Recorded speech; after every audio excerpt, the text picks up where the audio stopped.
नमस्कार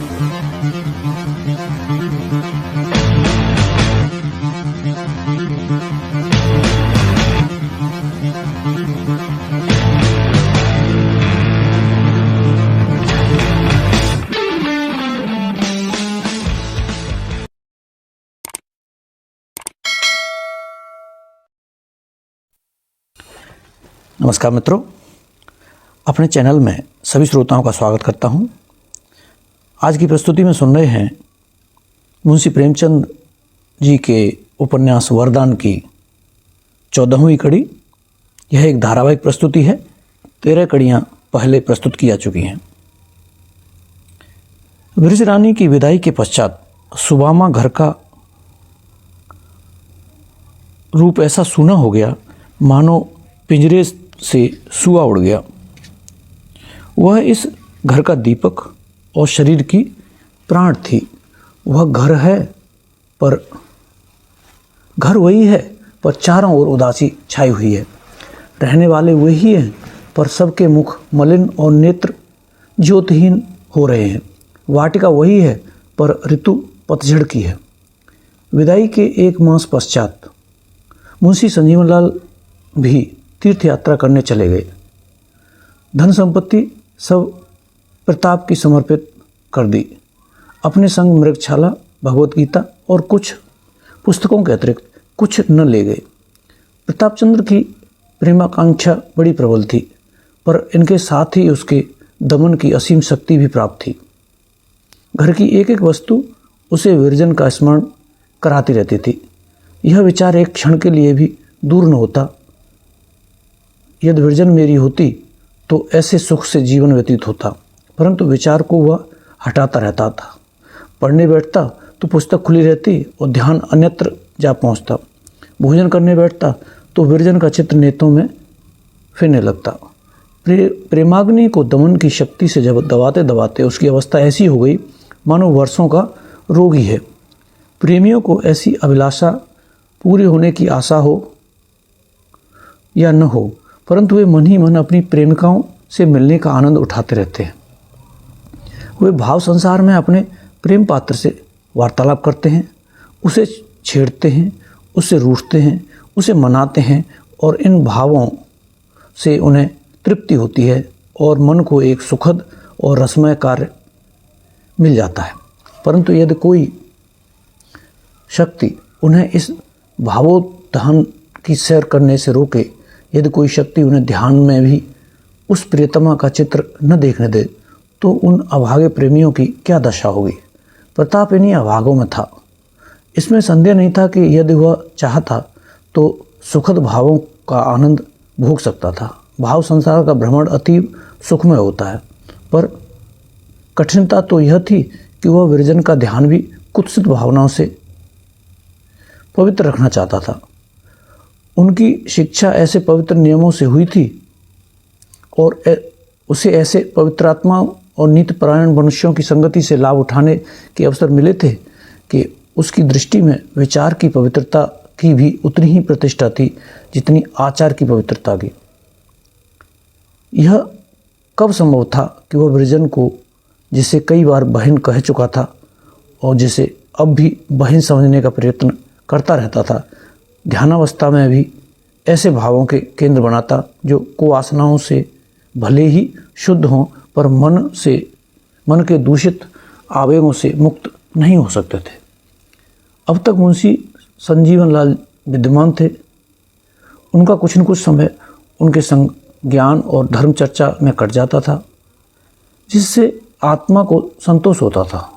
परंतु उनके चले जाने के पश्चात आत्म सुधार का यह अवसर भी जाता रहा। सुबामा उसे यों मलिन मन पाती तो उसे बहुत दुख होता था। एक दिन उसने कहा, यदि तुम्हारा चित्त न लगता तो प्रयाग चले जाओ, वहाँ शायद तुम्हारा जी लग जाए। यह विचार प्रताप के मन में भी कई बार उत्पन्न हुआ था, परंतु इस भय से कि माता को यहाँ अकेले रहने में कष्ट होगा, उसने इस पर कुछ ध्यान नहीं दिया। माता का आदेश पाकर इरादा पक्का हो गया। यात्रा की तैयारियां करने लगा। प्रस्थान का दिन निश्चित हो गया। अब सुदामा की यह दशा है कि जब देखिए प्रताप को परदेश में रहने सहने की शिक्षाएं दे रही है। बेटा देखो, किसी से झगड़ा मत मोल लेना। झगड़ने की तुम्हारी वैसी ही आदत नहीं है, परंतु समझा देती हूँ। परदेश की बात है, फूंक फूंक कर पग धरना, खाने पीने में असंयम न करना। तुम्हारी यह बुरी आदत है कि जाड़ों में सायंकाल ही सो जाते हो, फिर कोई कितना ही बुलाए पर जागते ही नहीं। यह स्वभाव परदेश में भी बना रहा तो तुम्हें सांझ का भोजन काहे को मिलेगा। दिन को थोड़ी देर के लिए सो लिया करना। तुम्हारी आंखों में तो दिन को जैसे नींद नहीं आती। उसे जब अवकाश मिलता बेटे को ऐसी समयोजित शिक्षाएं दिया करती। निदान प्रस्थान का दिन आ गया। गाड़ी 10 बजे दिन को छूटती थी। प्रताप ने सोचा विरजन से भेंट कर लूं। परदेश जा रहा हूं, फिर न जाने कब भेंट हो। चित्त को उत्सुक किया, माता से कह बैठा। सुदामा बहुत प्रसन्न हुई। एक थाल में मोदक, समोसे और 2-3 प्रकार के मुरब्बे रखकर रदिया को दिए कि लल्लू के संग जा। प्रताप ने बाल बनवाए, कपड़े बदले। चलने को तो चला, पर ज्यों-ज्यों पग आगे उठाता दिल बैठा जाता है। भांति भांति के विचार आ रहे हैं। विरजन न जाने क्या मन में समझ बैठे, क्या न समझे। 4 महीने बीत गए। उसने एक चिट्ठी भी तो मुझे अलग से नहीं लिखी। फिर क्यों कर कहूँ कि मेरे मिलने से उसे प्रसन्नता होगी। अजी, अब उसे तुम्हारी चिंता ही क्या है। तुम मर भी जाओ तो वह आंसू न बहाए। यहाँ की बात और थी। वह अवश्य उसकी आंखों में खटकेगा। कहीं यह न समझे कि लालाजी बन ठनकर मुझे रिझाने आए हैं। यही सोच विचार में बढ़ता चला जाता था। यहाँ तक कि श्यामाचरण का मकान दिखाई देने लगा। कमलाचरण मैदान में टहल रहा था। उसे देखते ही प्रताप की वह दशा हो गई कि जो किसी चोर की दशा सिपाही को देखकर होती है। झट एक घर की किवाड़ के आड़ में छिप गया और अधिया से बोला, तू जा वस्तुएं दे आ, मैं कुछ काम से बाजार जा रहा हूँ, लौटता हुआ जाऊँगा। यह कहकर बाजार की ओर चला, परंतु केवल 10 ही डग चला होगा कि फिर महरी को बुलाया और बोला, मुझे शायद देर हो जाए, इसलिए न आ सकूँगा। कुछ पूछे तो यह चिट्ठी दे देना, कहकर जेब से पेंसिल निकाली और कुछ पंक्तियाँ लिखकर दे दी, जिससे उसकी हृदय की दशा का भलीभांति परिचय मिलता है। मैं आज प्रयाग जा रहा हूँ, अब वहीं पढ़ूंगा। जल्दी के कारण तुमसे मिल नहीं सका। जीवित रहूँगा तो फिर आऊँगा। कभी कभी अपने कुशल क्षेम की सूचना कर देना। तुम्हारा प्रताप। प्रताप तो यह पत्र देकर चलता हुआ रदिया धीरे धीरे विरजन के घर पहुंची। वह इसे देखते ही दौड़ी और कुशल क्षेम पूछने लगी। लाला की कोई चिट्ठी आई थी? रदिया, जब से गए चिट्ठी पत्री कुछ भी नहीं आई। विरजन, चाची तो सुख से हैं? रदिया, लल्लू बाबू प्रयागराज जाते हैं और तनिक उदास रहते हैं। विरजन चौंक कर, लल्लू प्रयाग जा रहे हैं? विरजन, हाँ, हम सब बहुत समझाया कि परदेश माँ कहाँ जे हो, मुदा को की नाय सुनत है। विरजन, कब जाएंगे? रदिया, आज 10 बजे की ट्रेन की जवैया है। तुमसे भेंट कर आवत रहेन, तबन द्वार पर आई के लौट गए। विरजन, यहाँ तक आकर लौट गए? द्वार पर कोई था कि नहीं? रदिया, द्वार पर कहाँ आए न, सड़क पर से लौट गए। विरजन, कुछ कहा नहीं? क्यों लौटा जाता हूँ? रदिया, कुछ कहा नहीं, इतने बोले कि हमारा ट्रेन छूटत जाए तो हम जायत है। विजरानी ने घड़ी पर दृष्टि डाली। 8 बजने वाले थे। प्रेमवती के पास जाकर बोली, माता, लल्लू आज प्रयाग जा रहे हैं। यदि आप कहें तो उनसे मिलती आऊँ, फिर न जाने कब मिलना हो कब न हो। महरी कहती है कि बस तुमसे मिलने आते थे, पर सड़क से उसी पार से लौट गए। प्रेमवती, अभी न बाल गुंदवाए, न मांग भरवाई, न कपड़े बदले, बस जाने को तैयार हो गई। विरजन, मेरी अम्मा, आज जाने दीजिए, बाल गुंदवाने बैठूंगी तो बस 10 यहीं बज जाएंगे।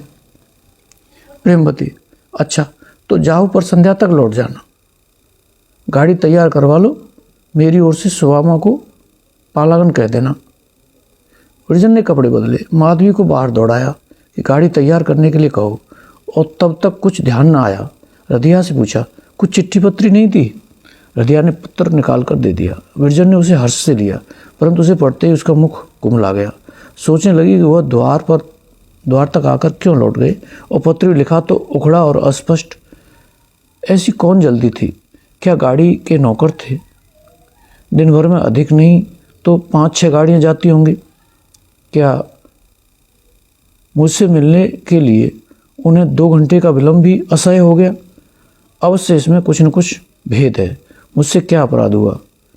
अचानक उसे उस समय का ध्यान आया जब वह अति व्याकुल हो प्रताप के पास गई थी और उसके मुख से निकला था, लल्लू मुझसे कैसे सहा जाएगा।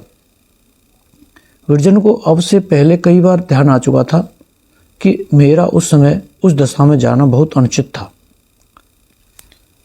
परंतु विश्वास हो गया कि मैं अवश्य लल्लू की दृष्टि से गिर गई। मेरा प्रेम और मन अब उनके चित्त में नहीं है। एक ठंडी सांस लेकर बैठ गई और माधवी से बोली, कोचवान से कह दो अब गाड़ी न तैयार करो, मैं न जाऊंगी। मित्रों, अभी आपने सुनी मुंशी प्रेमचंद की उपन्यास वरदान की 14वीं कड़ी। हमसे जुड़े रहने के लिए हमारा चैनल अवश्य सब्सक्राइब कर लें। धन्यवाद।